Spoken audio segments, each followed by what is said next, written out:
10 फरवरी को जो जघन्य अपराध दरभंगा में हुआ वह मानवता को शर्मसार करती है। हैवानियत भी शर्मा जाए।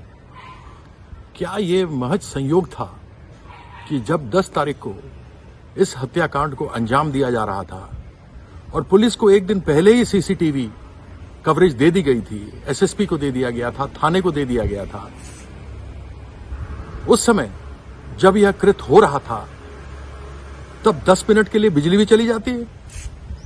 यह कैसा महज संयोग था? पुलिस प्रशासन और बिजली महकमा के ऊपर बहुत बड़ा प्रश्न चिन्ह लगता है कि इस प्रकार की घटना को अंजाम देते हुए ये सब कहां थे। एक 8 माह का बच्चा जो अपनी मां के पेट में पल रहा था, वो बच्चा, वो मां, उसका मामा, 3 लोग आग से झुलसा दिए जाते हैं और मार दिए जाते हैं, और केवल जमीन के लिए।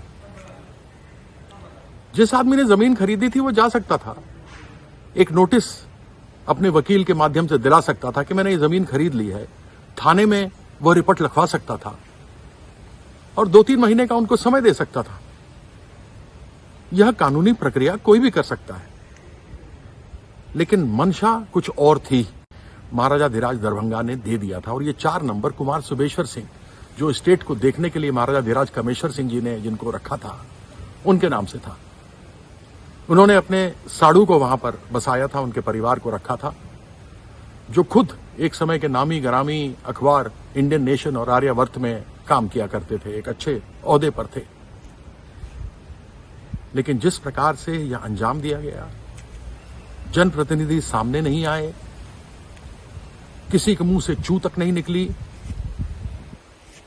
इसमें बहुत ऊपर तक लोगों का हाथ है। और क्या मजाक बना दिया सरकार ने कि केवल इसकी जांच, एसआईटी की जांच केवल डीएसपी लेवल का आदमी कर रहा है, जबकि पुलिस की खुद ही सांठ-गांठ है इसमें।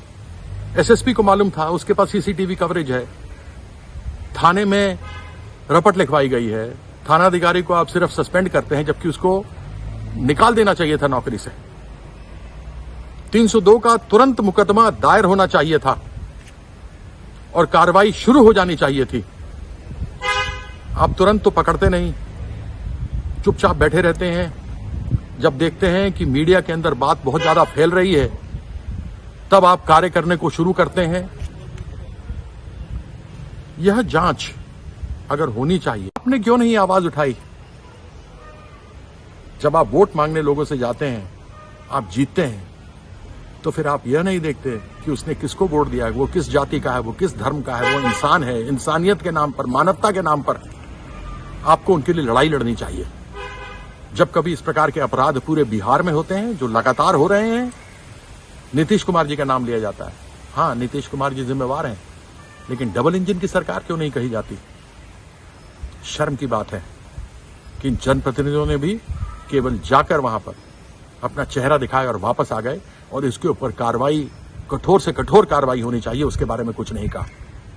इसके अंदर राज परिवार, इसके अंदर पुलिस प्रशासन, बिजली विभाग, इन सबों को जांच के दायरे में लाकर, और जो खरीदने वाला था उसको, इन सबों को जांच के दायरे में लाकर 302 के अंतर्गत इनके ऊपर केस चलना चाहिए, समय निर्धारित करना चाहिए, और समय निर्धारित के अंदर इनको सजा फांसी की मिलनी चाहिए।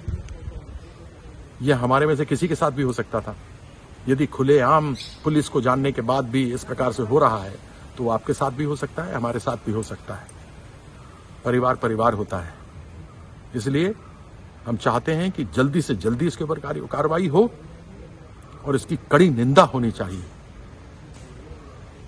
ये जांच, तो ये एसआईटी की जांच हाई कोर्ट के रिटायर्ड जस्टिस के अंतर्गत होनी चाहिए, या फिर कमिश्नर या आईजी लेवल से नीचे नहीं होनी चाहिए।